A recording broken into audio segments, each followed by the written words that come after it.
What's up, boys and girls? Thank you so much for tuning into the Big Honker Podcast. January's here, 2025, rocking and rolling. We hope that everybody still getting after it. The hunting season is winding down, so whatever you got left, hope you're enjoying it. This podcast is brought to you by the one and only Shin Gear. I've got a rule. I can be cold or I can be wet, but I can't be both at the same time. The good thing is with Shin, neither is a problem. I am still on my original set of waders. I had them 4 or 5 years. They're still rocking and rolling great. Everything that they make, they hit it out of the park. Their bibs are phenomenal. I'm in those almost every single day. I've got a vest on right now. Everything they make is just out of the world. It's cold right now, and I'm telling you, the waxed canvas jackets, heavy duty and very warm. And you look nice wearing it. That's the main thing. Check them out, shingear.com. If you're needing waders, bibs, jackets. They've even got a bag line out. Check them out. Check them out. They'll be at Turkey at Nashville. They have a beautiful booth there with a lot of cool deals. A lot of good folks to come by. Come to Shin Gear. Come by and say hi.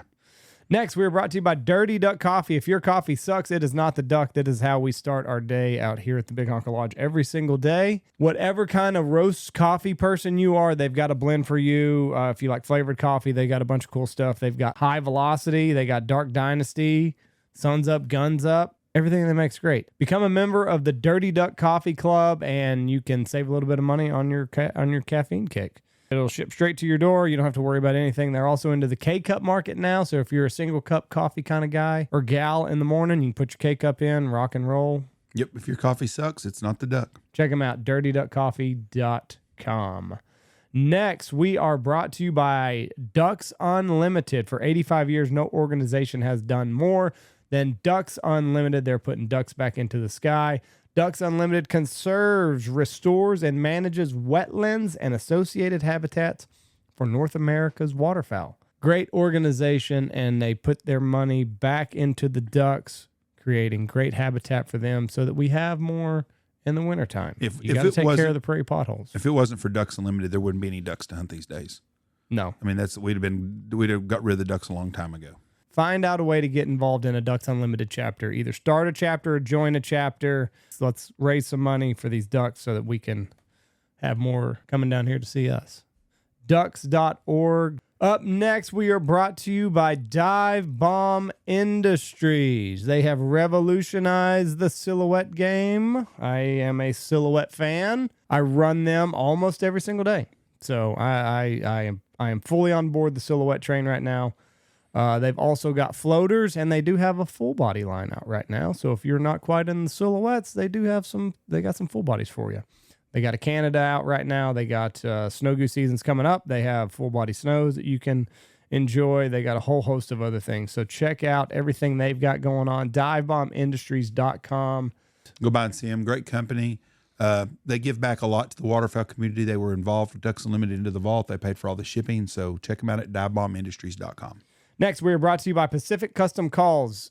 It's a little early, but we're starting to transition to turkey season. If you need a turkey call, check them out, pacificcustomcalls.com. Or if you're still goose hunting and you need a duck or a goose call, still got waterfowl season going on. They're great people. BHP25 is our promo code. You can save 25% off anything in your shopping cart. Hats, hoodies, calls, turkey calls, whatever it is. 25% off if you use our promo code BHP25, and they've got a lot of cool things in the works. I will just say that right now. So keep your eyes and ears open on all of their social media channels. They got some cool stuff coming out. So use our promo code though, BHP25. Next, we are brought to you by Boss Shot Shells, the evil geniuses. Bismuth is back in style. Superior grade, American-made, copper-plated shotgun shells. Yep. That's all you need to know. Got a brand new drop fixing to come out sometime this spring. We are going to have dove loads. It's just a matter of time, folks, for everybody in the country is going to be no tox. So the dove hunting is coming next. You need to jump on the Boss bandwagon, get on the Boss dove loads.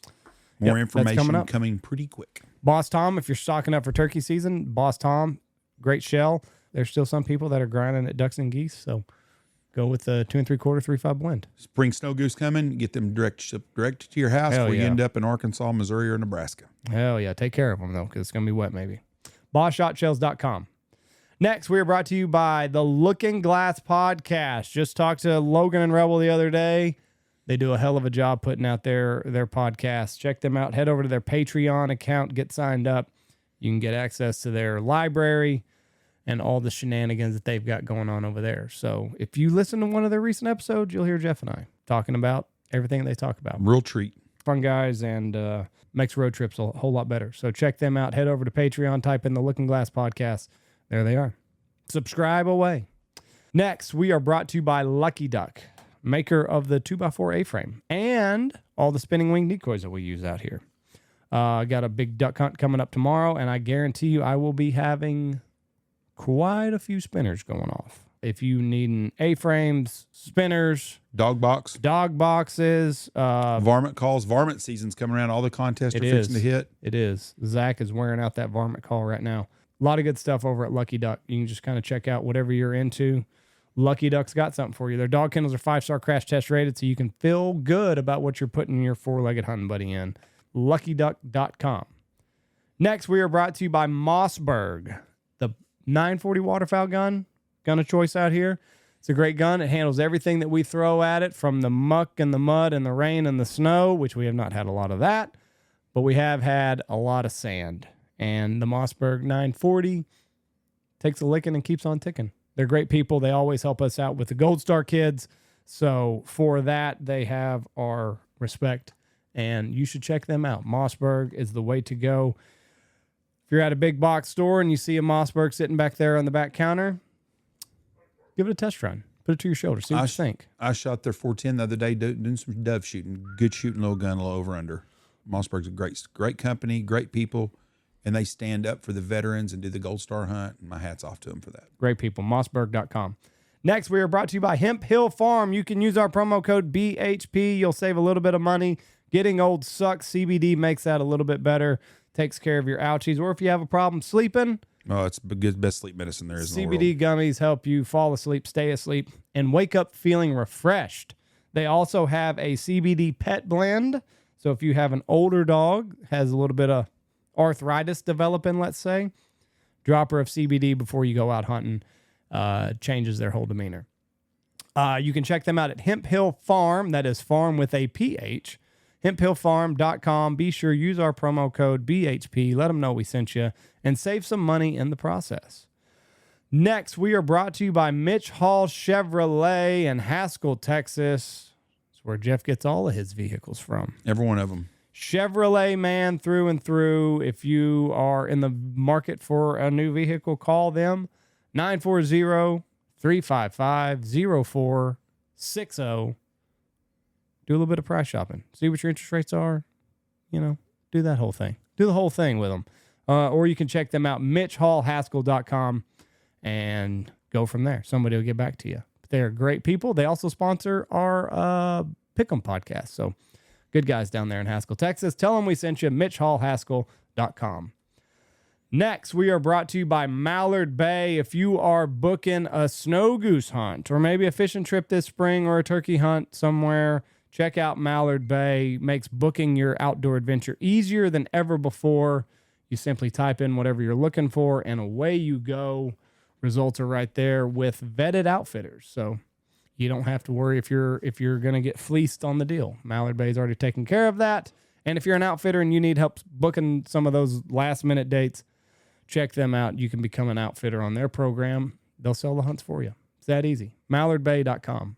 Up next, we're brought to you by MLR Graphics. Let's face it, baseball season's coming up. You're going to need hats, jerseys. What a better place to do it than in Breckenridge, Texas. MLR Graphics can get you hooked up. You got softball season coming up right around the corner. You got soccer, Little League Baseball. Time for those jerseys and stuff. Check them out at MLRgraphics.com. Spring's a busy time. MLRgraphics.com.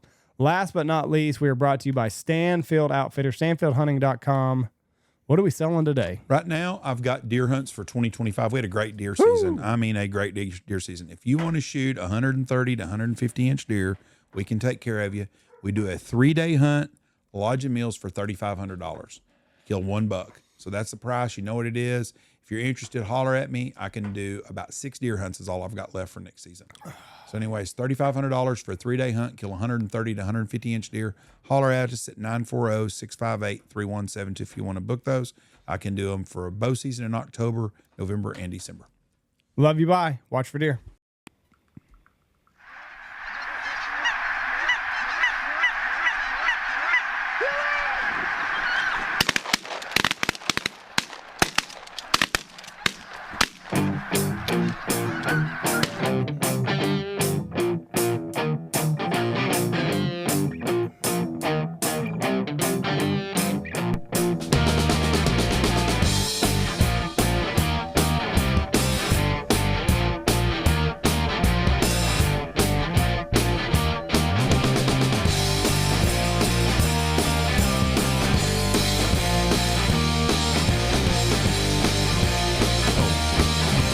Here we go.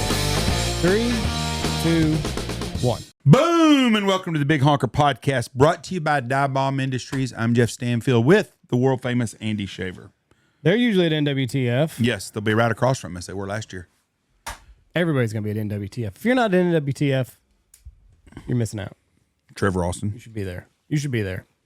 Man with us on the line with us today, he'll be there, Mr. Nick Andrews with Hunting Public.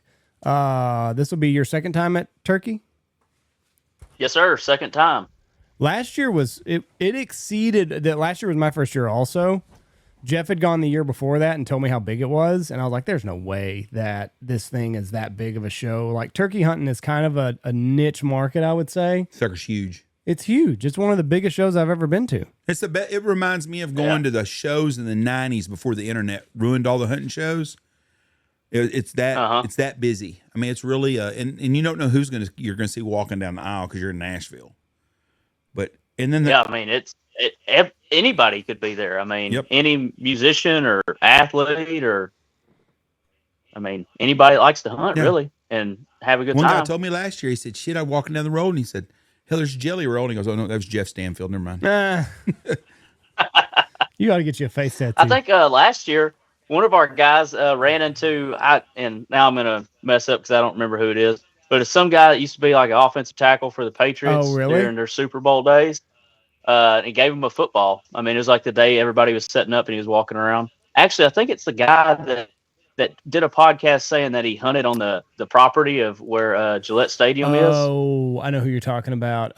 Matt Light, was that his name? I think Matt Light was an maybe it might have been that guy. Lineman for them. I enjoyed something like that. I'm not a turkey hunter. I enjoy turkey. You're missing out. It's a good time. And the Boss family, man, we have such a good time everywhere we go anyways. I love the nightlife in Nashville, and I'm not a partier. I don't care about the party and stuff, but I like to people watch and stuff. Nashville reminds me of a safer version of Las Vegas. A lot of country version. A lot of weird people to see on the streets, and it's the only place in the world outside of Halloween that women can dress slutty with boots and shorts, and nobody thinks nothing that's of it. Everywhere. Not like Nashville. Nobody dresses with shit. You don't see people wearing fucking velvet cowboy hats, women, unless it's in Nashville. I bet you do at the stockyards every night. You go to the stockyards. I haven't been to stockyards in 20 years. But that's what I'm saying. You're going to their stockyards. You think going 100%. Yep. At Fort Worth stockyards they still do that shit? I mean, I would assume. Hell, I think I went to Fredericksburg last year, and there was women walking around in velvet cowboy hats after dark. Y'all both just tag teaming me now. No, I'm telling you, it's just what these hoochie mamas wear. Everybody's out looking. Everybody's out. All these women are out fishing. Well, there's a lot of things to look at, and it's all bachelorette parties there for some reason. If I was a single man, Nashville, Tennessee would be where I would go because the women outnumber the men at least 3-1. Yeah. There it is. It's a fun time. It's a fun time with the convention though, just because all the different people you meet, and you're running into a lot of like-minded people when you're out in town because there's so many people there for this convention. Yeah, we run into people. I mean, anytime we're in Nashville, anywhere you go eat, you run into people you know. Yeah, I really enjoy it. Yeah. The one thing I don't understand, and this is not just a knock on turkey. I'm not singling them out. I don't understand why you wear your camouflage to a hunting show. Who are you hiding from? I don't know. You know what I mean? Like I can understand. Yeah. I can understand like a jacket or something like that. It's full gear. There's going to be people there that are just wearing solid Mossy Oak bottomland from head to toe. That's a fact. That is going to happen. It's going to happen. From head to toe. I don't understand it. Like we all know you're a hunter. You're here. I get it. You like turkey hunting. I'm not going to wear my bottom. I'm not going to wear my turkey hunting setup. And they all got Hey Dudes on. Hey Dudes are Crocs.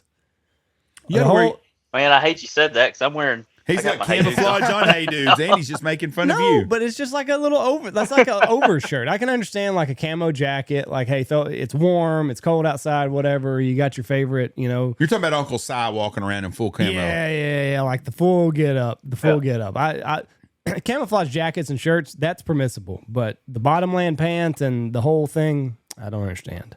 What? So I'm guilty of this. I've gotten to where I don't wear blue jeans anymore.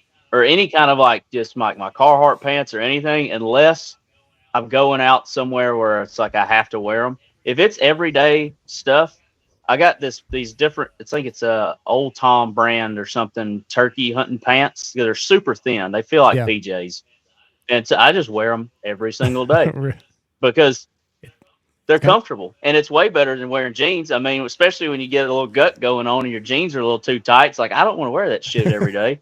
So I put on the PJ pants that don't look like PJs. So that's what I do. My wife makes fun of me because that's what I wear pretty much every day. Men are creatures of habit. I wear polo chino pants every day in the wintertime. When hunting season or when it warms up, I wear shorts every day. And that's it. I wear shin boots, usually the shin scout boots, polo chinos, a shirt like I'm wearing right now, and my shin vest. When it gets warm enough, I shed the vest.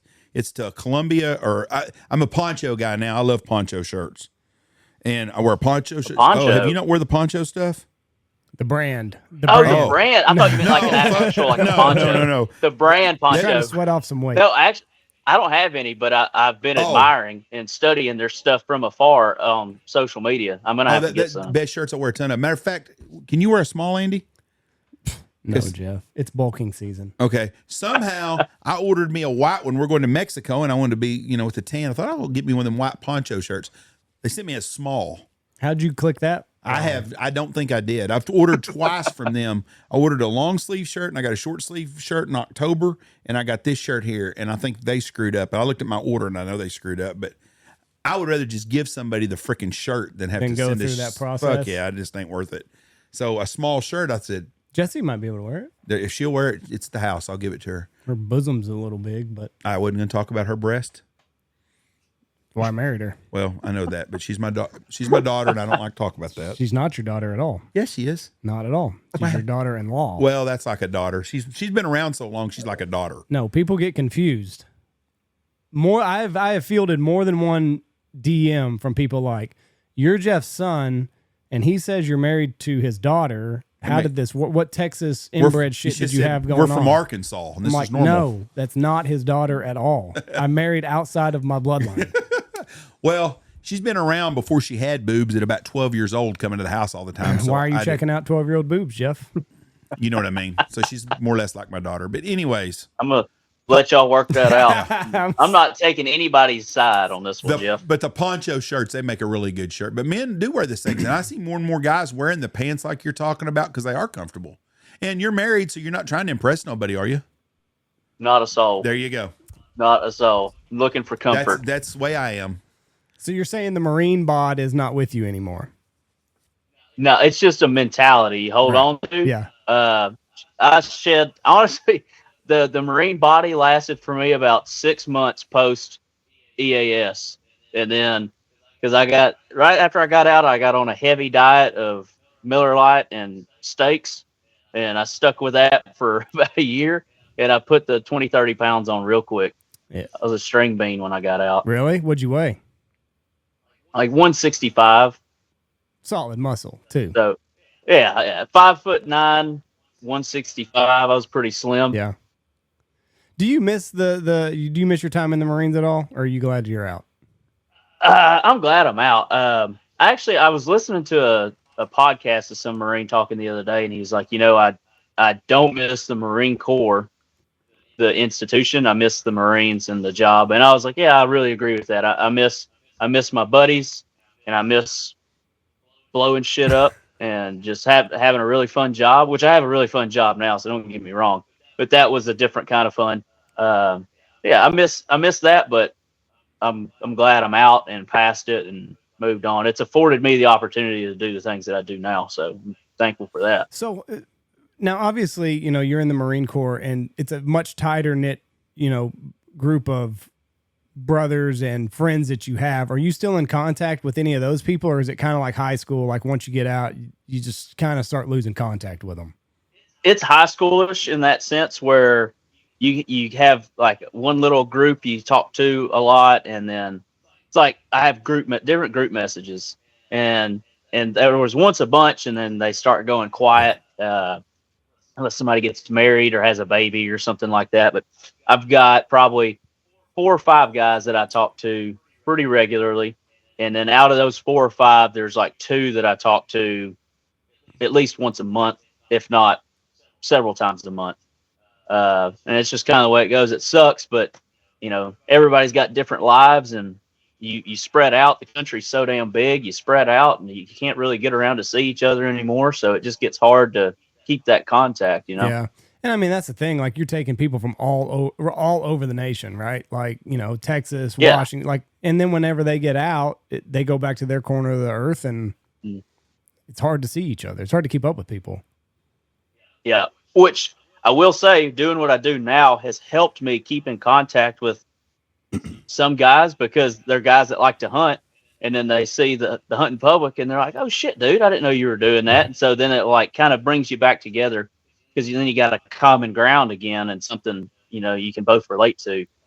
So it's been good in that sense. What is are most guys that join the Marines, are they all kind of country boys and kind of alpha? No, you got nerds and everything in there. There's definitely nerds. Actually, one of my best friends was probably the biggest nerd really I ever met. Yeah, that he was in, but he had a smart job too within the infantry, so it fit him well. But I would say most people in the military are at certain kind of personality type. I don't know if you want to call it alpha or whatever the hell type A is, or just most people have that personality trait. Maybe that's not their primary personality trait or whatever.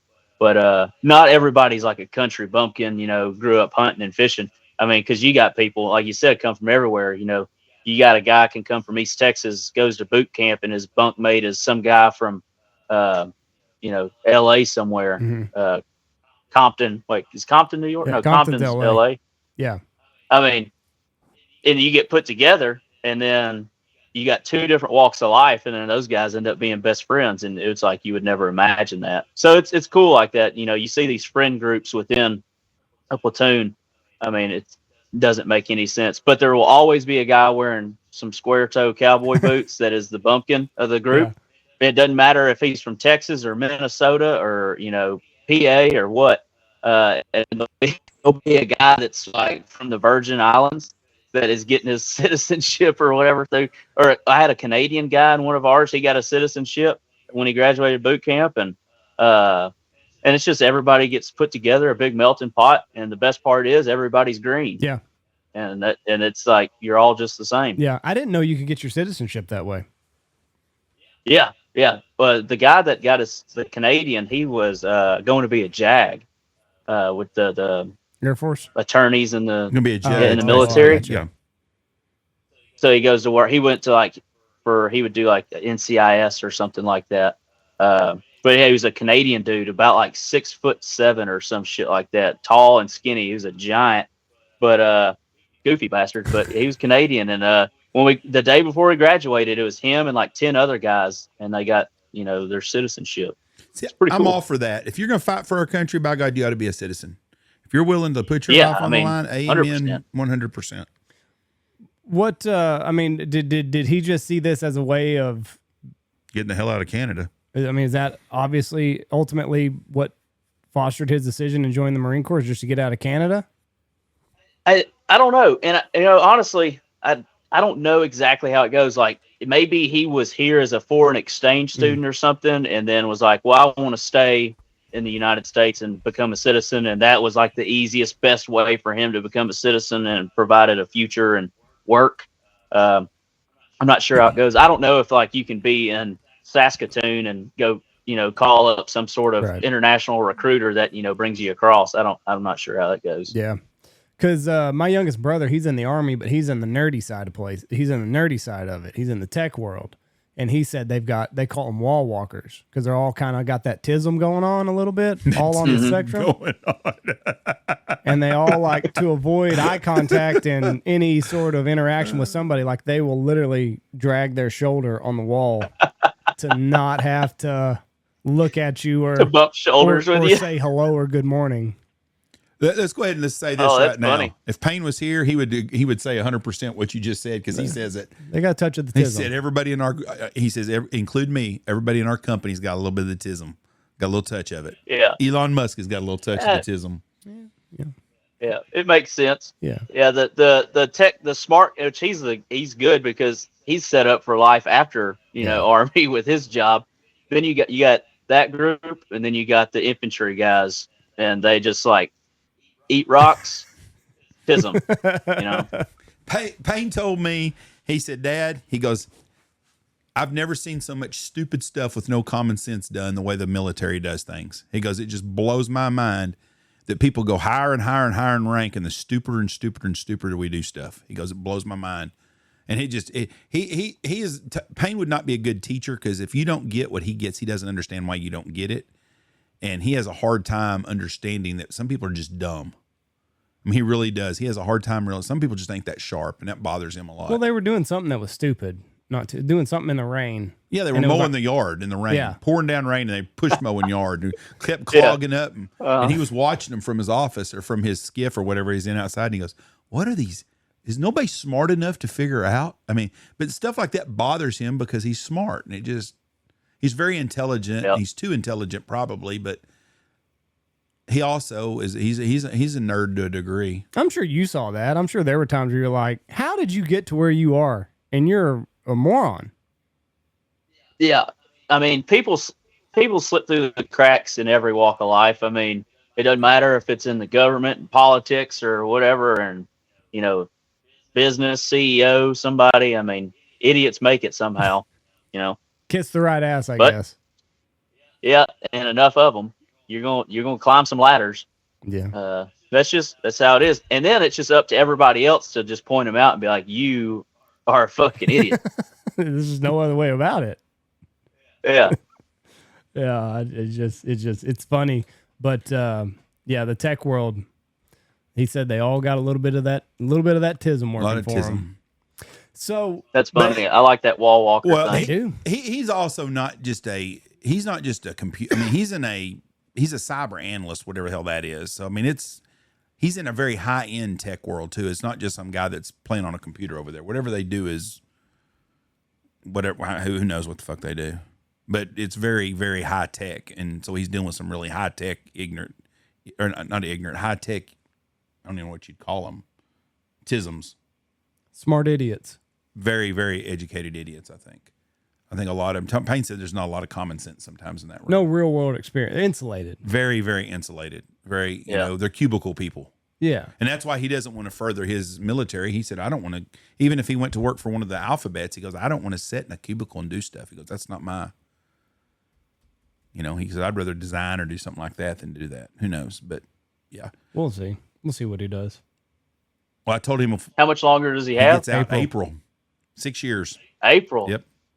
Man, this is a fun time for him right now. Then you so excited and giddy because you're about to get out. He's not enjoying it right now. He says it's harder doing whatever he's having to do now to get out to make sure he's not going to commit suicide than it is to do anything else. They go to all these classes and shit. He goes, it's harder to get out of the Army than it is to get in the Army because he said they got so many ways for them. Well, if you'll sign back up for another year, we'll do this. He said all the time. And 100%. And get recruited by the alphabet agencies and all that crap. He says I'm ready to be done. They come at you pretty hard to get you to re-up. The agencies? Well, just the military. Or to re-up. I was about to say agencies weren't barking up my tree. No. But to get out, to re-up, yes, I had a first sergeant named First Sergeant Pascal. He ended up being a sergeant major, and he hounded me every day. He was like, Andrews, you gotta stay. He said, you gotta do it. You got 20 in you. You gotta stay. And I was like, First Sergeant, I don't get to hunt ever. I can't stay and do this, or I'm gonna lose my mind. He's like, I'm telling you, it'll be worth it. Stay. I'm like, no, I ain't. He even just posted it on Facebook 3 months ago. It was like something had come up, and he shared a photo and he was saying how he was trying to get me to stay. And I was like, no, dude, that you were barking the wrong tree. I was the last person that was going to stay. You know, and but they do make it really hard to get out. I mean, all the classes Payne's telling you about. Yeah, he says it's ridiculous. Every day, all day long, just going to these stupid classes. And he said, then make sure that you're mentally capable of doing things on your own and all kinds of shit. What really wears me out, though, is that the deal about staying for 20 years. I had a lady that worked for me for a long time, and her son is a retired military. And when he retired, he had to go get a full-time job just to be able to feed his family. I mean, they don't take care of our soldiers at all that put in the 20 years like they should. And that's to me very disheartening. If you're going to recruit a young person and have them give you 20 years of their life, the best 20 years of their life too, from 20 to 40, is when you get your shit done in your lifetime. When you're my old, I'm on the backside of that fucking hill, barreling fast as hell towards hell, probably, if I don't change my ways. And your 20 to 40-year-old people, that's what their best time of life. You got to give them something to do that so they have a good retirement. Give them incentive to stay 20 years. And the military does not do that, and we should. Tell you something that I signed up for before I got out. And actually, I only did it as a way. Me and my best friend in my platoon did it as a way for us to get away from the platoon earlier. There, we found this like college introduction course that if you had paperwork showing that you were enrolled in classes for like a semester coming up after your EAS, they would let you go to this course that was like 10 weeks long. And all you did every day was from like 9 a.m. to 3 p.m. was go sit in this room with 20 other Marines that are learning how to do basic addition and subtraction again, and English and writing. And you do like very elementary classes to kind of get your brain going again. And it was a joke. And we did it because it was going to be a joke and got us out of doing the bullshit with the rest of the platoon we didn't want to be doing anymore early. So I didn't get out until it was end of October when I got to go home, and I turned in all my gear and everything in June and was done, like hands off, because I was doing this bullshit class. It helped, because I needed to be able to do math again. But it was a way for me to just kind of be like, yeah, I'm checked out and I'm going to elementary school. All my buddies are humping hills and shit. I don't think Payne's went to work in 6 months to actual base. He does a lot of remote work now. He's doing all this. Really? He's doing all this stuff remote. He's not in the regular type army like you. I mean, he very seldom don't have to exercise none of that shit. I'm probably gonna get his ass in trouble for all this shit. But he hasn't had to go to the base. I think he told me he has to go like once every 2 or 3 weeks for like a morning or something. That's it. Wow. I mean, who the fuck ever heard of our military working remote? I mean, unless you're remote working in the jungle somewhere or some shit, but you don't have to be there to call. I ain't never heard of that. So you hadn't heard about remote, have you? He does. No, like working remote like that. Hell no. I was living in the barracks. Yeah, I mean, my higher ups could come get me out of my bed every morning. No, he works. He's been working remote for a year probably. Shit, we were up at 6 every morning, shaved face, PT, formation at 7. Oh, he hadn't done that. In 3 years probably or 4. Every day? Yeah, that's every day. That's every day for like basic infantry Marine. I mean, even if you're married and you live off the base, I mean, you're coming into the work every day, and we're training every day. I mean, like Payne's job is to do whatever cyber stuff they're having him do. That's his job. Our job was to train every day. Right. Yeah, I think so. That's what we did. I think he rolls out of bed about 9:15 and gets a muffin and a coffee and gets on a computer and does some work at home. I'm sure he does a lot of stuff on the base when he's doing shit that's not, but he's got a work laptop, I think, and he works at home a lot. Now he's in this transition phase where all they do is have suicide classes basically and train you how to whatever the hell to get out. Because he told me the other day, he goes, this is worse than being when I was doing my regular job. He said every day it's something else. They're trying to get you to check a box that you're going to sign up again. Trip you up. Yeah, basically. Yeah. Oh shit, I hit the wrong box. Fuck, I'm in for another 3 years now. You submitted it. They're like, we got you once, we can get you again. Yeah. Yeah, that's how long have you been out, Nick? I got out October 2018. So you've been out a good time.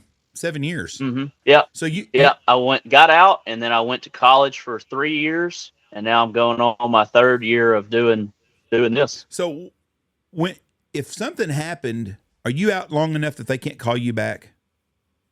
Yeah, they can't get me now. What's that period? There's a period That's though. 4 years. It's 4 years. 4 years. The whole time are you like, please nothing pop off? Yeah, it's the inactive reserves. It's like IIAR or something. Everybody inactive reserves. So you're in the reserves, but you're not. So you're not getting paid for it or anything. But you're in that period where they say you're coming back. Report here to get weighed in and all that. But yeah, I'm past that. They can't get me, and I'll be. The cutoff for the Marine Corps is 28 years old, so you can't even enlist over 28. Well, so you're an inactive reserve. Everybody has to do that for a certain amount of time, correct? That when they get out of the military. I think we lost Nick. Uh-oh. Yep, there you go. Everybody has to be. Everybody's in that inactive for 4 years, right? I don't know about other branches. I just know about the Marine Corps. I would assume there is a period in the other branches that are like that, whether it's 4 years or 2 or something like that. But I'm aged out anyways. I'll be 30 years old in May, and 28's the cutoff in the Marine Corps. When Payne was here this year, at Christmas time, I've got a group of guys that hunt with me every year. A group, and they're law enforcement guys out here. And the head guy, he is I want to say sergeant major of the Army Reserves. And he's like, when's Payne getting out? So he gets out in April. Oh man, is he going to sign up with the reserves? I go, I think they have to, don't they? And he goes, no. There's different kinds. He goes, man, we meet once a month and do this. He goes, man, it'd be great for him. And we need a cyber analyst and do this, blah, blah, blah, blah. So I said something to Payne. Payne said, hell no. He goes, I am done. He goes, I do not want nothing to do with that. I am done. Because there's so many of them people that took that check before 9/11. Because I worked with a couple of guys when I was in college that were in Army Reserves. It's like, man, it's the greatest thing in the world. You go one weekend a month. He goes, then we spend 1 week of summer. We go somewhere. And he goes, your job has to let you off. It's a good extra money. He said, it's not like we're ever going to call us to active duty. Well, September 12th, that changed. Yeah. Yep. Time to get that paycheck, boys. Yep, you're earning that now, and it stunk for a lot of them because a lot of them had lost good everything, and took big major pay cuts to go back to the Army for a couple of years and fight. Is it weird looking back? Like I can remember when Payne went through boot camp. Like he was like before he left, he's like, I'm gonna do boot camp, and then he's like, I know like. He was always going to be the cyber analyst. So he's like, I know my path. But like when you talk to him after boot camp, like he was ready to go fucking fight and die, like pick up a rifle and go just stomp some fucking heads in.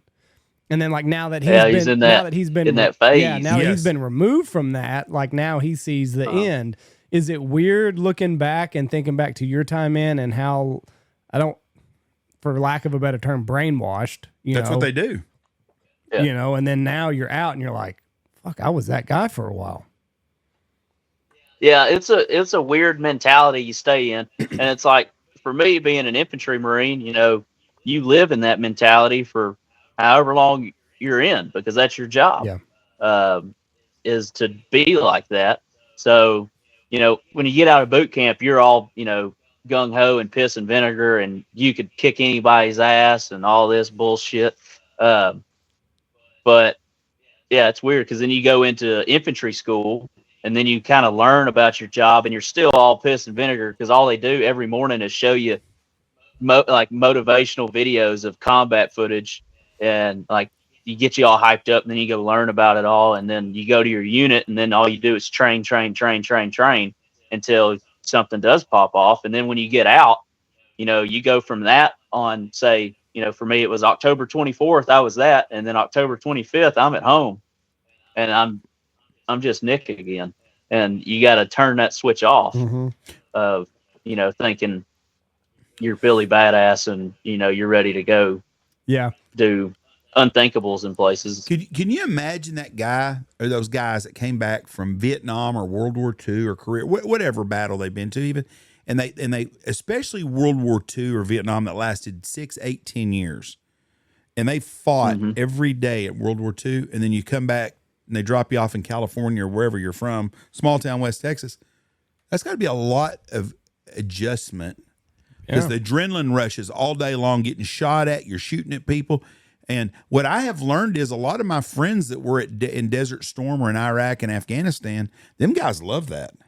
They absolutely. I don't know of very many people that I know personally that went over there that come back home and said that they didn't like what they were doing. They liked what they were doing. Every one of them I did had fun. They were like, man, it was so boring when you got, we loved going on patrol and, nobody wants to get shot at, but you sure like doing the shooting. So you ever watch the miniseries, The Pacific, Jeff? Yeah, I cried my eyes out. I mean, that and Band of Brothers are both great. Yes. But The Pacific, what I really liked is how they fished that in there of, that life once Sledge comes home. Yes. And, he's going to this career fair or whatever. And they're like, what skills do you have? And he was in Okinawa, a month before that.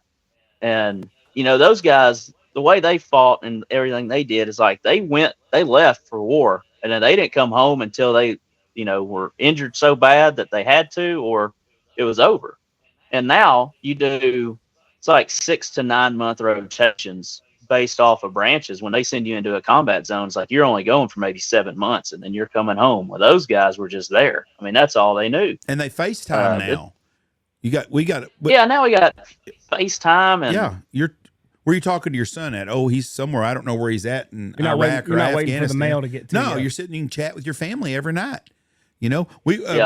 My niece is married to a guy right now. He's deployed, but he's not in a war zone. He's in Poland. I bet they talk FaceTime every day. Mm-hmm. Yeah. Just like normal. My grandmother, my grandpa fought in World War II. Like everybody in that generation, 99% of them probably did. My mom was born. She did not see my grandpa till she was 3 years old. It was 3 years from the time, 3 years and 9 months he knocked my grandma up to getting back home to meet my mom. But that's how long they were gone. And my grandpa would tell me, he'd get a letter. They get a letter once a month.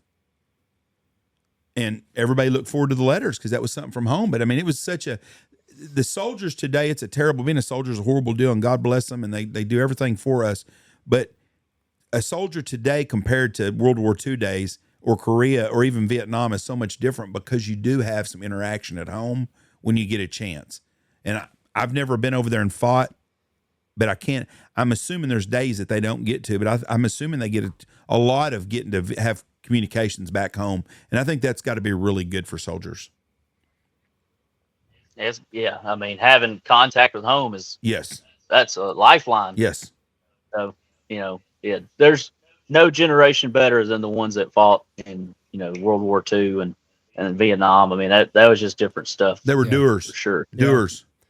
I recently heard this story because like I said, my great grandmother, she's on her deathbed, but we were talking about her dad, and he was the second wave at Normandy. And somebody asked him before he passed away, because they watched that movie with John Wayne, D-Day. Is that what it is? Yes. And they asked him, they said, was the water like really like stained blood? Like, was there just blood all in the water? He said, I was running so fast, I couldn't tell you that there was even water there. But like, it was just horrible. You take that man right there. He got off of a freaking boat that's getting shot at. Yeah. They drop them freaking deals down, and the guys at the front of the boat are getting mowed down.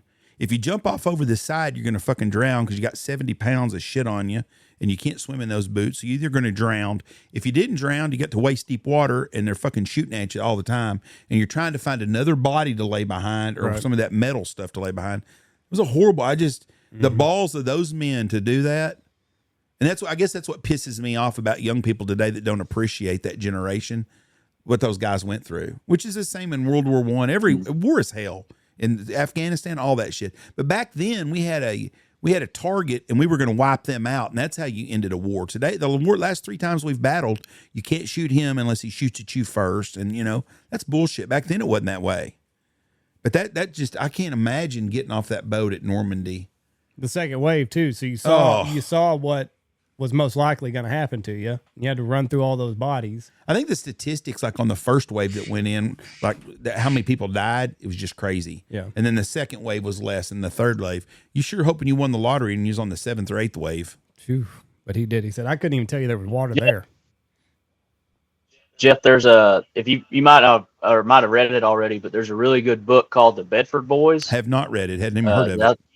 I think you'd be interested in it. It's about a town of Bedford, Virginia, and there was a whole company made out of their little like National Guard unit that they were all in, and the beach landing in Saving Private Ryan is based mostly off of that book. Oh, really? And their accounts, and it was like, I think there was like 40 or 50 guys from Bedford at Normandy on D-Day, whether they were paratroopers or they were going in on the boats, and they were in the first wave. Majority of them. I just bought that book. There you go. Too bad you're not getting. Royalties. You'll read it. You'll read it so fast, and you'll probably cry. I did. I wish I could. I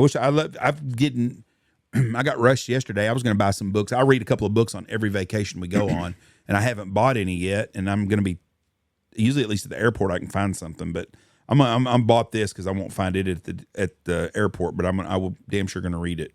My great uncle on the other side, he got shot out of the sky in World War II, and when they fished him out, one of the guys that fished him out grew up just like right down the road from where he grew up. Because they were like, where are you from? When they pulled him out of the water, and he said West Texas, and they're like, oh hell, we got another guy here from West Texas, and on that boat was somebody from another little town out here. So Jinx's brother was a pilot? Yeah. No. Her grandfather, Joe? Other side.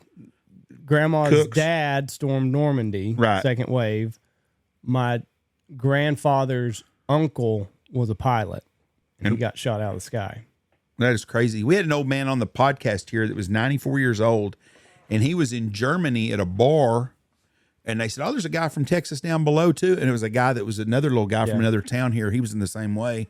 And then Michelle, her grandfather was in Germany, and they were somewhere drinking beer and wine. They might have been in France somewhere, and was at a restaurant and turned around, and his brother was in him or at the same place. No shit. Hadn't seen each other in 2 or 3 years. Wow. And turned around, his brother was in the same bar as he was there. And just crazy world that just is a I didn't know I had cousins in Germany.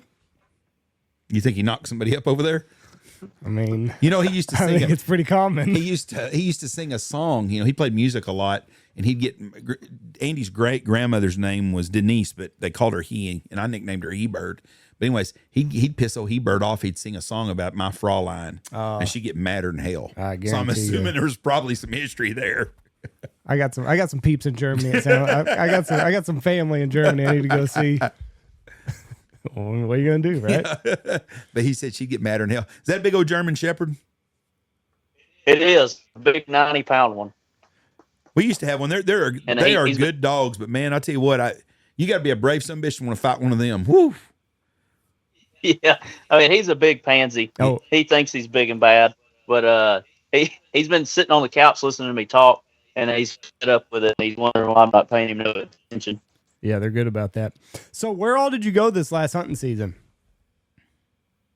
This fall, I hunted or filmed in Texas and Missouri, Iowa, Illinois.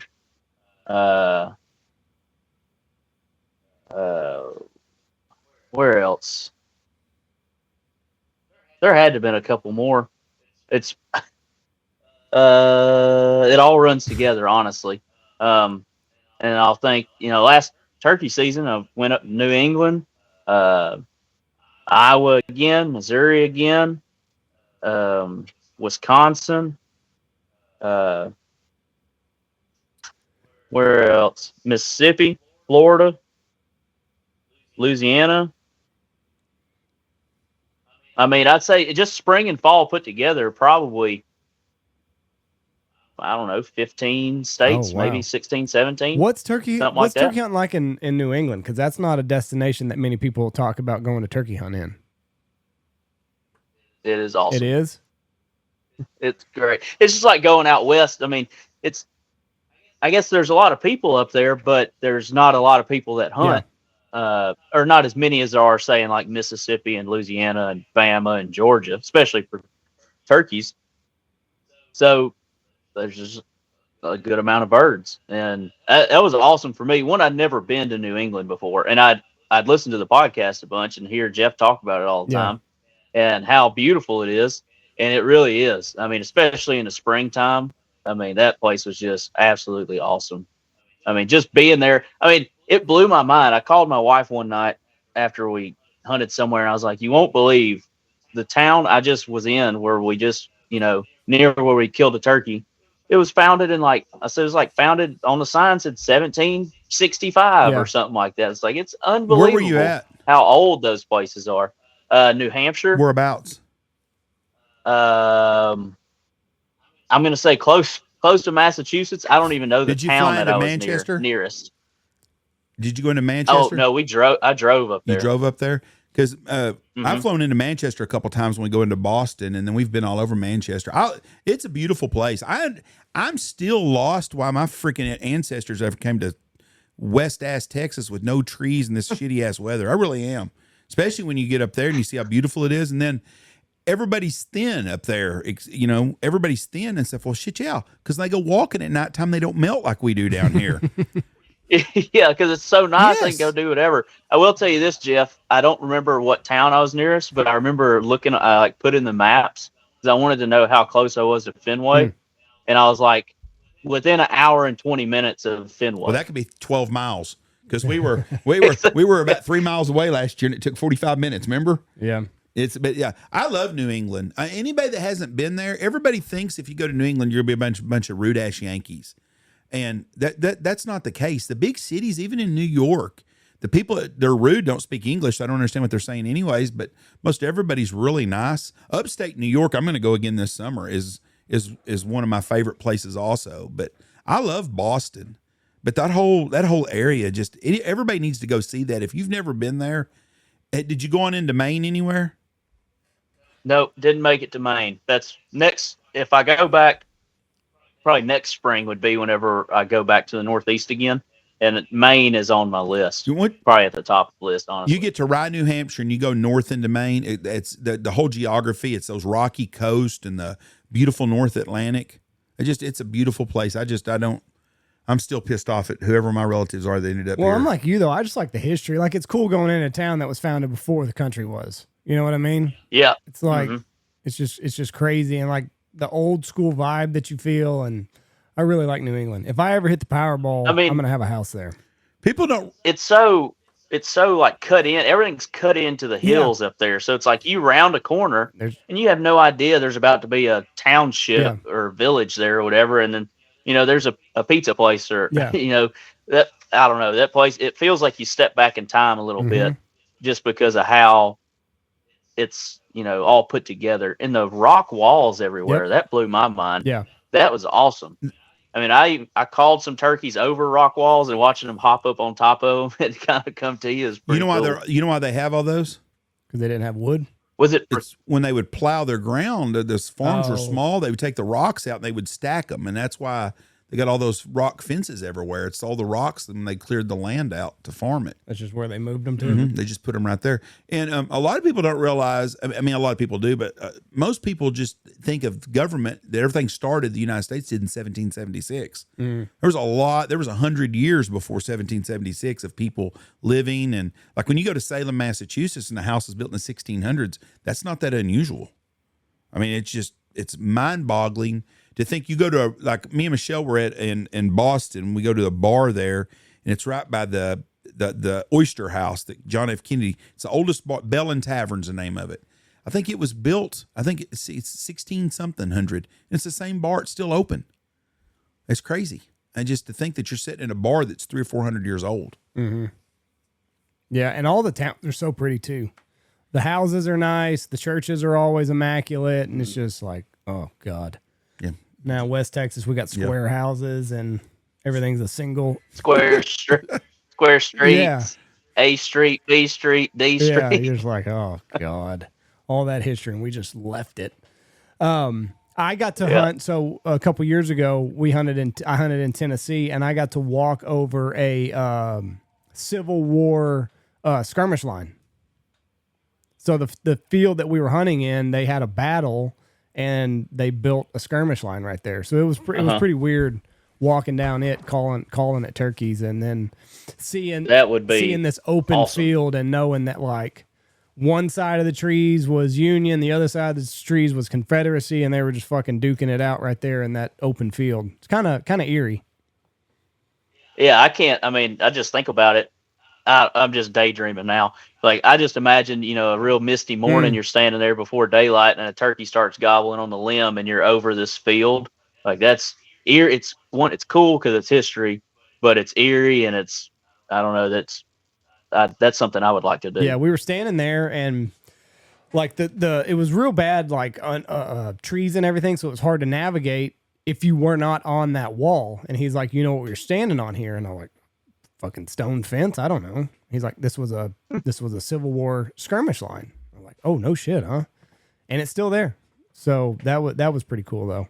It was like you said, though, because like it was exactly like you just said, like misty morning, turkeys gobbling over here, and we're trying to make a move, and it's just like, oh, wow, standing on a big piece of history right here. Something a lot bigger than just turkey hunting. Yes, yeah. I don't know. I haven't been to Gettysburg. Jeff's been to Gettysburg. He just took a phone call. But he said it was like a real eerie feeling the whole time he was there. Mm-hmm. Yeah. But I can imagine. I've never been. Are you gonna travel anywhere or try to this spring to hunt anywhere else? Probably not.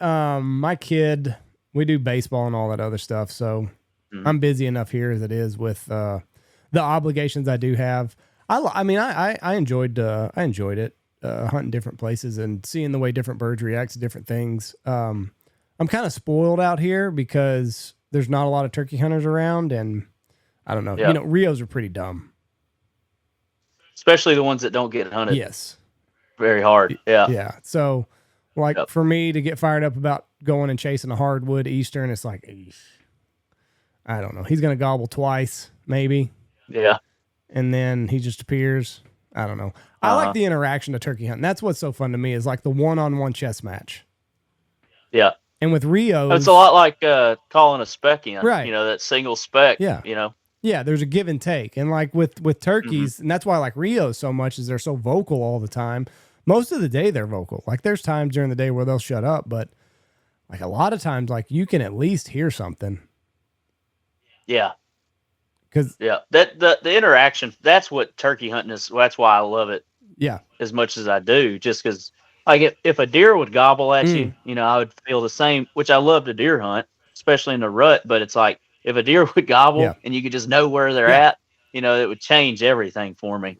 But that's why I love the interaction with turkey hunting. And when it comes to duck and goose hunting, that's my favorite thing about waterfowl hunting is interacting with birds vocally and being able to watch them respond to you. That's what gets me going. Yeah. I would much rather go out and hear gobbling all over the place and not get anything than like see them just, at 200 yards or whatever and not, it's like, well, like I always feel like, well, if they're gobbling, I've at least got a chance. But like as soon as I see them at 200 yards and they're not talking to me, I'm like, well, I'm fucked. Yeah, that's if you hear a gobble, that's a win. Yeah. Because that at least means you're in the game. Yeah. So it's like you can go deer hunt for 5 days straight and not see a deer, or at least not see a deer close, and feel like you're no closer to getting one than you were 5 days ago. Yeah. Whereas if you go turkey hunting and you don't see a turkey, but you hear one gobble a handful of times, it's like, because then you've got knowledge for the next time you go of somewhere to be. And it's just, that's what gets you going is gobbling. Yeah.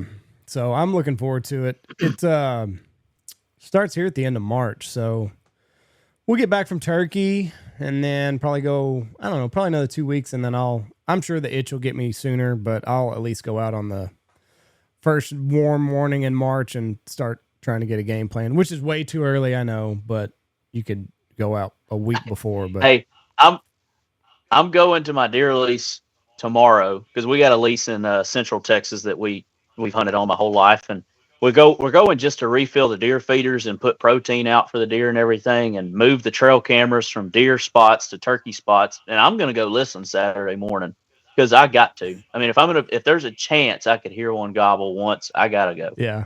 I mean, so It's never too soon. Actually, funny, I'd messaged a buddy of mine in Mississippi today, and I said, "Have you heard any gobbling yet?" And he was like, "Man, I'm not even going to go listen until March the 1st." What are you doing? Because they'll open early. They'll probably open mid-March, won't they? Yeah, their youth season is like the 7th or 8th. Oh. That's when the youth season opens of March. So it's coming real quick. He's in that window. It's legal for him to start going to listen. Yeah, he should be going now. But it's so what blows my mind is for them. I mean, those guys, they live in a place where they go out their back door and drive 10 minutes and they're in turkey woods. Mm-hmm. My turkey woods aren't for 5.5 hours like to go to my lease. So it's like there's turkeys in East Texas, but not many at all. So it's not like I can just go out the door and go listen to somewhere very easily. I would figure with all the woods you have in East Texas that they'd be plenty. No, I mean there's so few actually that most counties in East Texas don't even have a season. Wow. And the counties that do have a season, it's different than the North Zone season that you hunt. Mm-hmm. The season here for the because we have Easterns is it's only like 2.5 or 3 weeks long, and it opens the end of April and runs through whenever the North Zone season closes. That's when that Eastern season will close. Oh, I didn't know that. Yeah, it's only like 2 or 3 weeks. Yeah, I think we closed mid-May. The populations are coming back. I mean, they've been doing NWTF has been doing a lot of research and releasing birds and things like that. So in my lifetime, the population has really come a long way because now you do have some around, whereas when I was a little kid, nobody had turkeys around Marshall. Huh.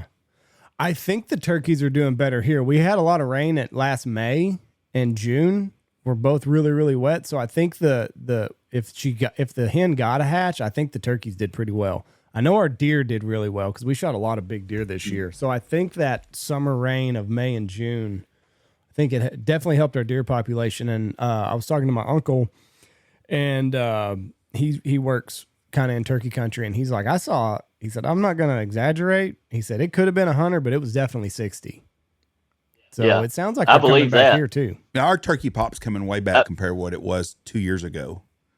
And deer population is absolutely exploded here. It's ridiculous. I mean, it's nothing, and I'm not exaggerating a bit. When you pull in our gate of our lodge, it's, how far is it to the road? 200 yards, 300 yards? Maybe. 300 yards.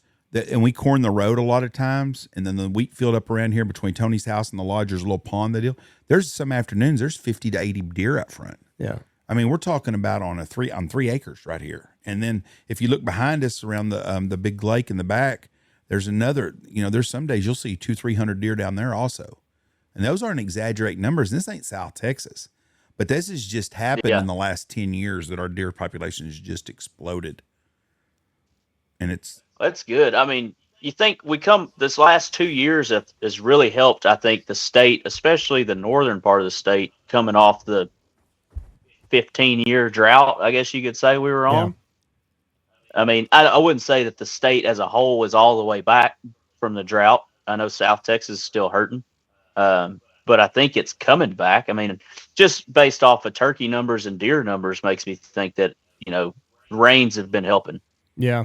I wonder what that is because, I mean, we've gone through wet cycles here before, but I don't know. I've never remembered the deer population getting out of hand like it is. I would say it's on the verge of getting out of hand. We didn't have deer here 30 years ago. When me and Tony first started out here and you drove down the road, the farm to market road in front of the lodge, if you saw a deer, there's a creek place back a couple miles and you'd see a deer cross there every once in a while. And you'd see some deer in the fields here and there, but nothing like it is now. I mean, it's this, I call this one place Yellowstone on the way in here. It's about 600 acres of wheat. And there's you could come in June in the middle of the day and there'll be deer out. They're everywhere. We don't shoot a lot of deer right here. We've had more deer get run over here than we have shot easily. Yeah. By a wide margin. And we're starting to see other things too. There's starting to be there's a couple of herd of elk out here, little herds. And if everybody will leave them alone and stuff, 10, 15 years down the road, we may have an elk season in North Texas again. Yep. That's getting rednecks to not do redneck things. That's the problem. But now rednecks getting a lot more trouble than they used to if they do that shit. That is true too. Yeah. So how does your scheduling work? Like, how far, do you know when you're coming up on a trip? Like, is your turkey season set in stone already? No. some aspects of it are just based off of certain tags that some of us have drawn. So you'll know, like, I'm going to be in, Iowa on this date or whatever. But like, it's pretty hard set that we'll start, when the youth season opens in Mississippi. We got friends down there, and there's a bunch of kids that we go hunt with, and we'll film them. And then whoever draws Mississippi tags will stay there and hunt. And then whoever doesn't will bounce around to other states that are open or starting to open, and then just hunt from there. And it's kind of a deal where it's like, go on a trip for a week to 2 weeks, come home for a week or so, and then back out for another week. And it's just constant until the 1st of June. And like, usually by now we've had a couple meetings where we'll say, like, okay, we're going to hunt here, here, and here. We hadn't done that yet this year, but we're all going to be together next week. So we'll all sit down and be like, okay, we're going to go here. And then mid-April, we'll go here and do this, and here and do this. And that's kind of how all the planning goes. And then it just, once the ball starts, it doesn't stop until all the seasons are closed. Now, do you have to edit while you're on the road, or is that reserved for the time that whenever, like that week that you get home? Are you just a barrage of editing? It's all at once on the road. So say we'll go hunt, especially early season, we're turning out videos that night. So we'll go hunt for a day, or that during that day, and then somebody will break off from the hunt at lunch and start editing. And then if a bird gets killed, then we come in and we all get together and we just push that video out and try to have it out that night and do like daily videos. And we'll do that for the first 2 to 3 weeks of March. And then it starts to slow down, and we'll do like every couple days we'll put out a video, but we're editing the whole time. So it's like every night when you come in from hunting, somebody's got a job. Usually I'm cooking. So like I go start cooking, and then say Ted, he'll go pull all the cards out of the cameras, and he starts capturing all the footage and getting it organized. And then somebody else is charging all the batteries. And that's just kind of the rotation we go in. And then somebody won't hunt the next day, and they'll start editing on footage, and then it's just a rotation. So how does that work with the editing? Because like, you're going to see something should be laid out in another manner. So like, would you pick up a project where somebody had left off, or do you get like a totally different project to start working on? Well, I'll just pick up a project that somebody else has already been working on, and because we'll all have the footage. So everybody has all the same footage on their hard drives. So that way I can just take the project from somebody, and then I can start working on it, and then I can pass it off to somebody else, and so on until it gets done. So that's kind of an interesting way of editing, I guess, because I don't know. I was just kind of thinking of like editing something, and like you having your eye for the way that you think a video should come together would be different from somebody that you're working with. But that would actually, if you're handing it off several different times, that might help, because somebody's always looking at it with a fresh set of eyes. Yeah, you're getting totally different styles of editing put into a singular video. Now, there are certain videos that if somebody's got like a special attachment to it, like say Ward, my boss, if he takes his stepson out and he films him kill a turkey or a deer or something, he usually takes care of the meat and potatoes of that video, because he'll have a certain way he wants to put it together. Like last year, I'd killed a turkey in Florida, and although Jake filmed it, it was like a sentimental video, because I was hunting with my granddaddy's old shotgun, and he had passed away. And so I was using his shotgun. And so I did like the majority of that video. And then Jake came in the end and then put like this big montage together that I didn't know about into it. So some people, like, you hold on to a certain project if it's pretty special to you. And then for the most part, we just all mash into them and share the duties. Yeah. I mean, it makes a lot of sense. At first I was kind of like, why would you want, because then like it's not going to flow or whatever, but it would actually, I think, it work out to the advantage, because you're getting different editing styles. Mm-hmm. But we all work together so much and have been doing it for a long time together that you kind of understand how one person likes to edit or how they like to film things. So you know how to edit their footage quicker because you know what they're filming. And if it was 5 or 6 guys at random that all knew how to edit videos, and they were like, we just said, okay, all you go sit down and put this video together, then there'd probably be some conflict. in the style.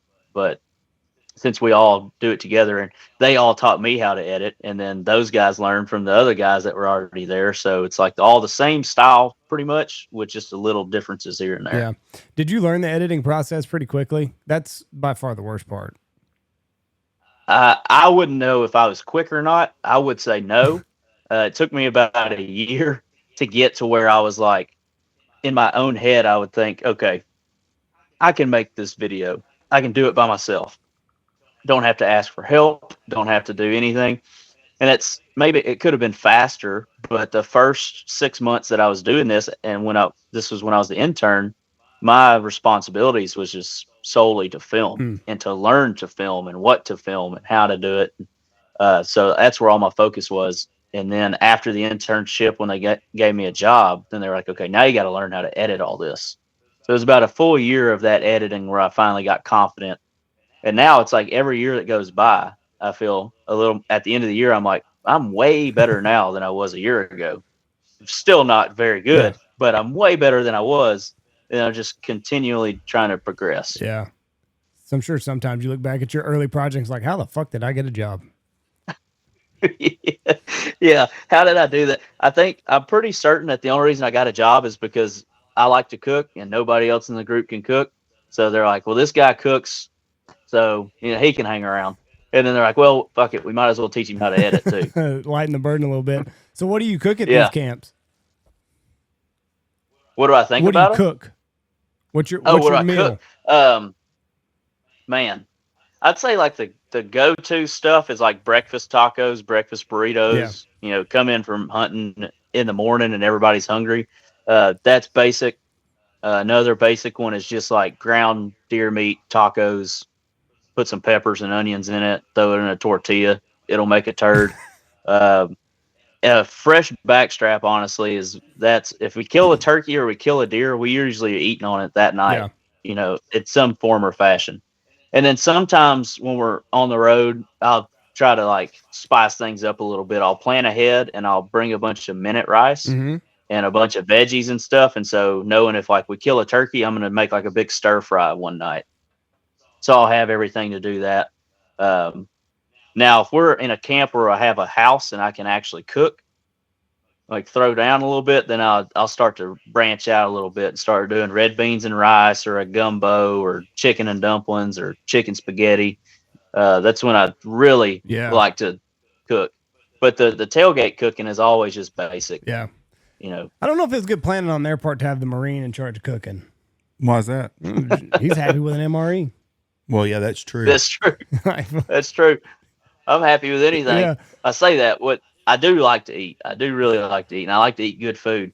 But yeah, I'm pretty convinced that's why I got a job. It's because I have a 17-inch Blackstone griddle that my mom gave me for Christmas 5 years ago, and I took it on the road, and I never stopped. Boy, that's a great cooking device right there. Oh my goodness, the best one there is. Game changer. The best there is. Blowing Traeger away. I mean, you can do everything on it. Yep.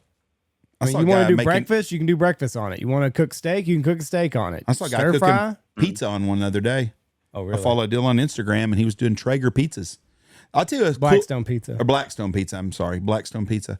He had some kind of just looked like a damn cover to some kind of big pot that he put over the top, where it kind of cooked it like it was in the oven. He said, "This is my pizza oven." I mean, as long as you got propane, you're good to go. I follow a guy on Instagram that I've got some really weird people I follow, but I've got a guy that does survival camps in Alaska by himself. White guy, skinny little sumbitch. He eats like a fucking king when he's out there. Do you know what I'm talking? Have you seen? He'll have like hell yeah, outdoor boys. The guy's amazing. He makes shelters and he eats, but he'll have lamb chops and stuff that he brings from home, and he'll cook them up on the boil of the water and do everything.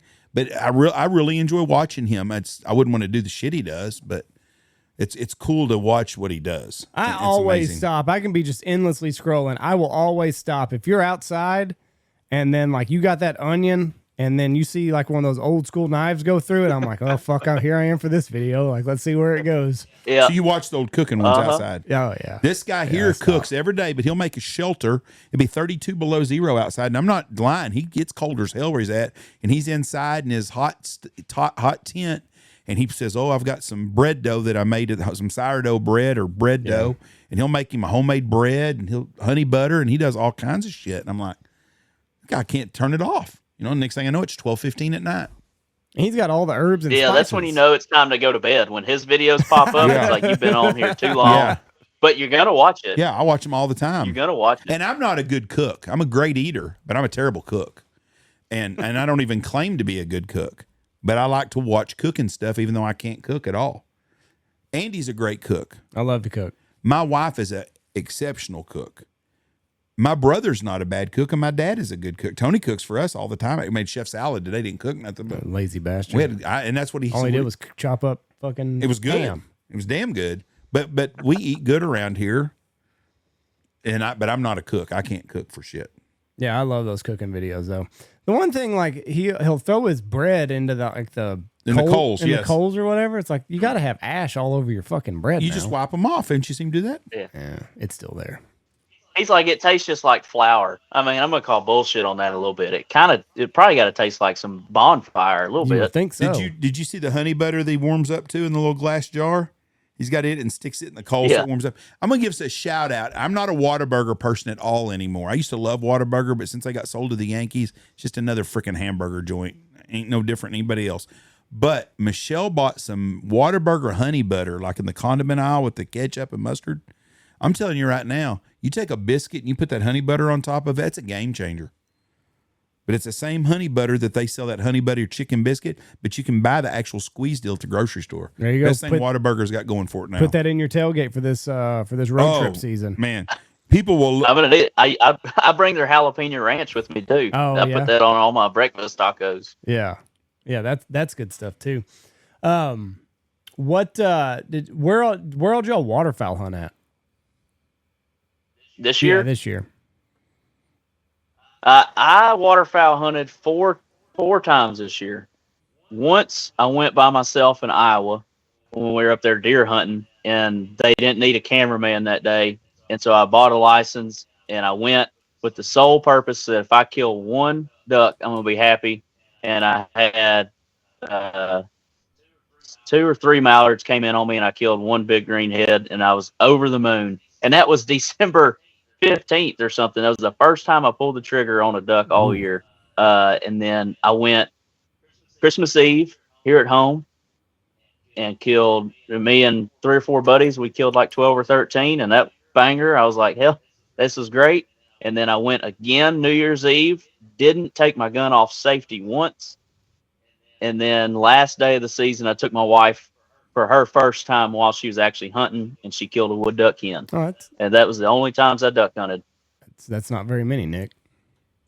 No, that's the least I've ever duck hunted in my life, except for when I was, deployed or, stationed in California. I just didn't have time. And then the season was so abysmal around here and that's why I wanted to ask y'all, how was it for y'all out there? I mean, we had a lot of clients. We had birds, and every one of those birds seemed to be carrying a PhD with them. The hardest November that we've ever had, I'm not going to say that for December because we've gone through pretty difficult Decembers, but definitely for opener for November, like it was not what we were expecting. The best hunting that I had really was late season, January. Like we ended very strong. We had a good end of our season. November was tough. Opening day, we everybody shot out the opening morning. But it was tough. But it was a tough day. It wasn't like it usually is. Usually we have a lot of days we're done by 8:00 in November, and we did not have those days. It was a tough year. That's hardest hunting season I've ever had that I can remember in my life. I don't remember as far back as I used to, but it was a hard deal. But it was crazy because it wasn't because of lack of birds. We hunted on the X every day. We had very few groups, and the groups that we a couple of days we traffic hunted, we shot freaking limits. Those were some of the best hunts we had all year long. But we didn't have very many days. I bet I can't count on both hands. Now we're running 3 or 4 groups a day, and we hunt every day. There wasn't 10 times this year that we didn't hunt on the X. Between every group we had, we were We had hot fields every day, but fucking birds were just smart. They'd go to the same field for 3 days. We'd set it. We'd go in there and hunt it. We had the perfect wind and everything. They'd go somewhere else. Or we had a full moon and no wind for 10 days every month, it seemed like this year. It seemed like this year was a year that, like, if you got any sort of weather change, the birds would not go to the field.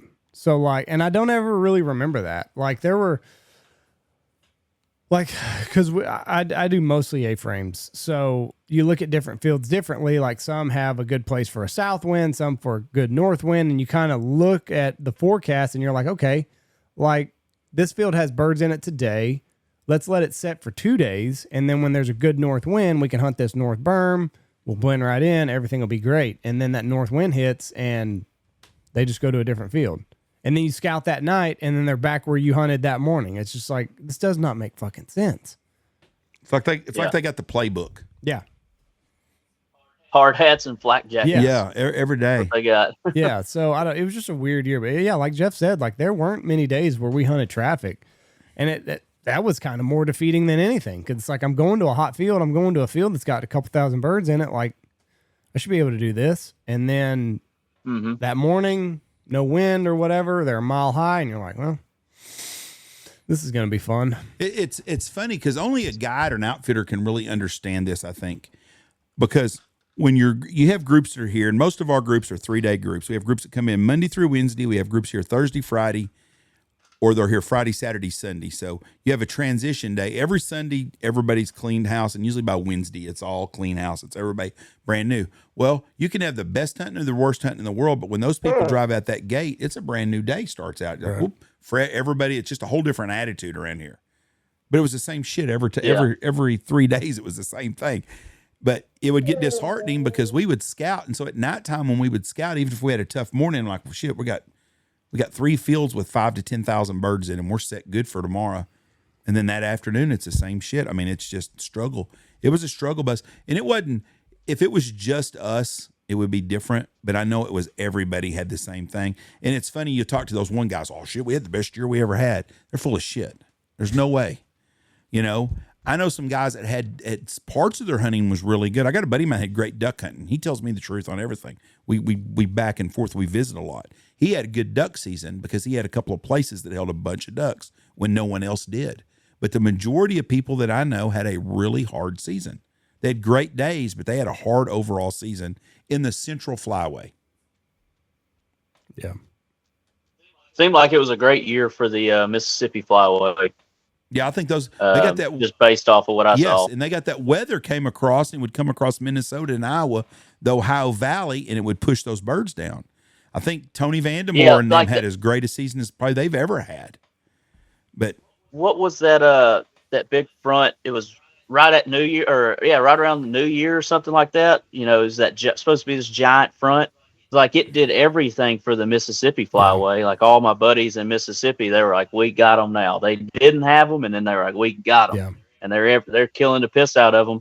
And I thought that was really going to push the Central Flyway, but I think you're right, Jeff. It went across and then came down that Mississippi Flyway more so, instead of, coming across that Ohio Nebraska River Valley and seems Kansas. to be where winter was the worst. yes, and we've got ponds out here that are along the interstate that I see or the highways around here that I call indicator ponds. And if they have 7 or 8 ducks on them, we ain't got no ducks. If they got 50 to 100, then there's you can tell. And they just now, we just now started getting ducks on them 3 weeks ago. And we shot ducks in the field the last 3 weeks. Not a lot, but we killed some ducks. But before season started, all I talked about on the podcast in September and October is we got water and we got food. We'll shoot a lot of ducks this year while we're goose hunting. You missed the winter part on that. Yeah, big time missed the winter. And we never had any winter to push it down. We had no snow. God almighty. I mean, can you imagine being a snowmobile salesman in the Dakotas now?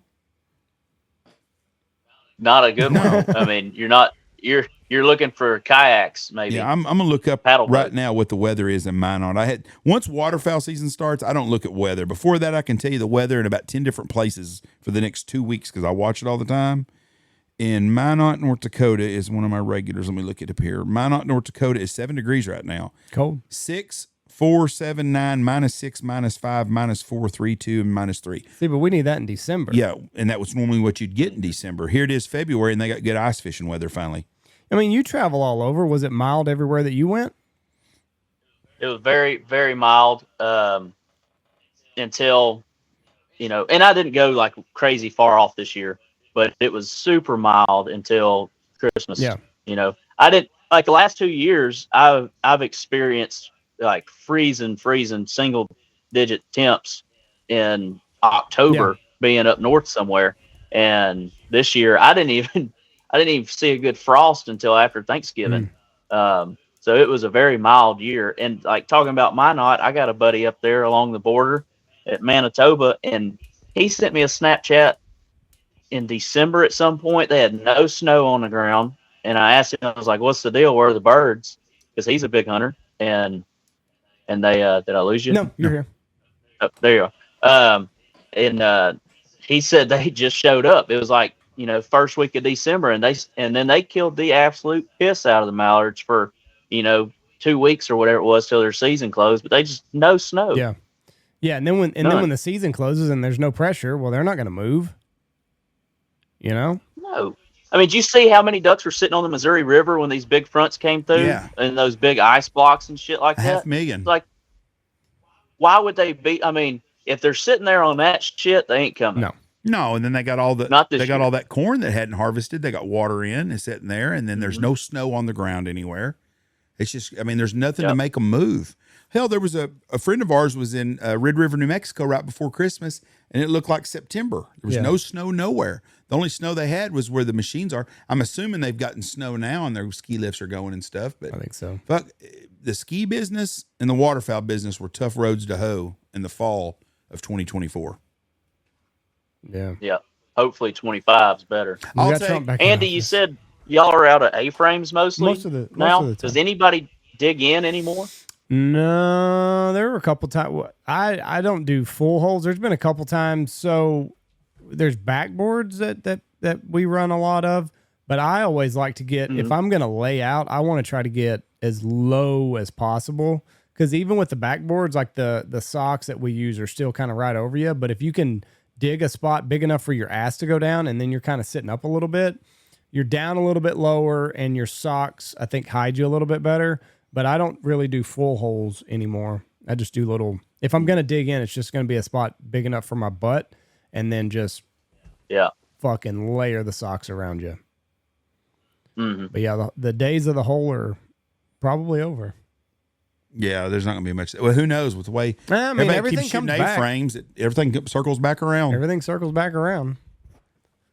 But I remember the first time somebody hunted out of an A-frame here, I was like, there's no fucking way. You got to be in the middle of the field. You got to do this. You got to do that. And then I was like, that's interesting. It worked. Yeah. And then I stole it. Pretty funny how it's a rotation. It is. I think things like that. It is. I mean, I think everything runs on, 7-8 year cycle. Birds got used to seeing one thing, so everybody switches to over this, and then there's not many secrets in the waterfowl world, so everybody starts doing this, and then you got, by that time, you're 3 years in, and then that works for about 3 years, and then you got to start phasing in this, and everything works on repeat. We started using silhouettes in 1995. We started using a bunch of silhouettes. So from 95 till 2000 and something, we used silhouettes all the time. Then we got to starting to full body. Now we're back to silhouettes all the time. But everything in this business comes full circle. It always does. So we'll probably be digging holes again one day. Yeah. Yeah, when my oldest's doing this, he'll probably start digging holes in. Yeah. Old Papa used to do this. Yeah. You might just have him digging holes on those cold mornings just for shits and giggles, so he has to dig a hole. Yeah. I can tell you about the hole, though. There's nothing more comfortable than the holes we dug. They're comfortable. Because it's sandy and you can build it like a recliner. And they're also warm. Now, back then, we didn't have buddy heaters and stuff like we did. I hunted the last day of season with Andy and the boys. And let me tell you something. Andy and the boys, I smell something grilling. And I told this old man sitting next to me, I said, I smell a steak or something. I said, it's 10 miles to the north. The wind was blowing hard out of the north. I said, it's 10 miles to a house north of here to smell something. And Jameson, Andy's youngest, goes, oh, we're cooking over here, Judge. What were they cooking on the... Shit, I don't know. Like sausage biscuit or something. He had figured out on the buddy heater. They had a little...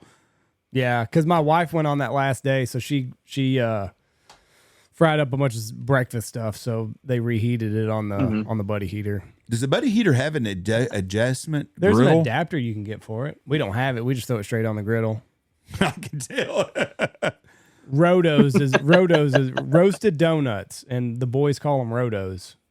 And we had a guy here. His nickname was Snacks, and he's a big old boy, hence the nickname.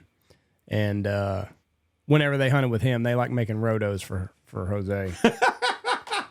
And Jose liked them. Loved it, didn't it? And Jose liked them making Rotos for him. Jose be like, "We got Rotos in here, bitch." So I'm like, "Don't repeat that, boys." But yes, you are making Rotos. They hunted more this year, I think, than they have in the past. Both of them. You're getting older, or they're getting older, and so they go along. And yeah, they're getting better. Reese called in his first goose, and people missed, and then he called in the second day. He called them in, and they shot. But he was afraid to call the shot, but he called them right in, and they missed. Yeah. So they're growing up. That's awesome. Yeah, got it on camera too. So that reminds me, I was hunting Daniel Earl. Yeah. I talked to Daniel last night. I was hunting with Daniel one morning, and I was maybe like 11 or something, and he had taught me how to blow a spec call the year before, and I practiced all year. And I came back to hunt with Daniel, and him and my dad and another guy went to go park the truck, and it was just me and 2 or 3 other men laying out in the field, and this single speck come flying over, and I heard Daniel yell from across the field. He said, "Call, Nick." And I was so terrified to call in front of anybody. And I did. I ended up calling this speck in, and somebody killed it. And that day, you could not have told me a single thing.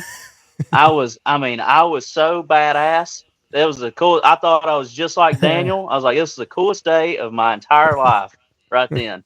So that's a pretty cool memory. I tell Daniel, we were at a food truck last night together, sitting there visiting. I can't remember what Reese said to me. We were sitting there for something, and I screwed something up. I can't remember the details of it all. And he made a comment about how he would have done it. Or something like that. Now. And I was like, listen, when you have 21 years of experience doing this shit, you can talk to me. I said, but until I think it was, now that you mentioned it, I think it was the day that he called in that goose. Because we were with Jose, and Jose even said, "Kid calls in one fucking goose, and he thinks he's better than his old man." Yeah, I did. I was like, when you have 21 years of doing this, you can talk to me, but until then, I'll know better. But yeah, you couldn't tell that kid anything that day, just like you. Experts. Yeah. Expert automatically.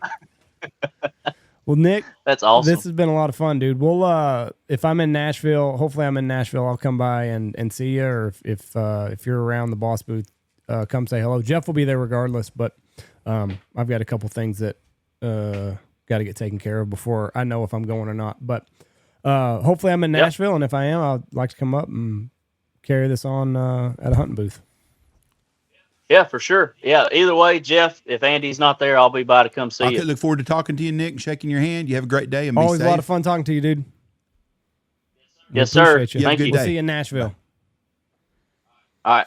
All right, everybody come by the Boss booth. Me and Andy will be at the Boss booth in Nashville at Turkey Convention. I'll be there for sure, God willing, and hopefully Andy will be there too. Hopefully. Thank y'all for listening to us. God bless you. Be safe. Don't drink too much at Super Bowl party. Don't let the Super Bowl cost your friends over a damn football game, people. Is this something that really happens, or are you just talking out of No, your it ass? happens all the fucking time. People get mad. Oh, yeah, all the time. Really? Get all worked up over shit. It's not worth it. It's football. How many Athletes don't TVs give are going to two get shits. broken? How many TVs are we going to see broken on the internet? Depends what kind of calls are made. I think people are Looking for an excuse to buy a new TV? yeah.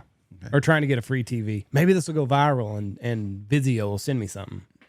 I don't know. I ain't doing it. I'm not sticking my hand through a TV. All right. Thank y'all for listening to us. Y'all have a great day. God bless you and be safe. Love you. Bye. Watch for deer. Check out all of our amazing sponsors. Go check out Hemp Hill Farm. Getting old sucks, and it doesn't have to. Use CBD. Use our promo code BHP. Mallard Bay, Mitchell Chevrolet, Stanfield Outfitters, MLR Graphics, Mossberg, Lucky Duck, Looking Glass Podcast, Shin Gear, Dirty Duck Coffee, Ducks Unlimited, Dive Bomb Industries, Pacific Calls. Promo code there is BHP25, and Boss Shot Shells.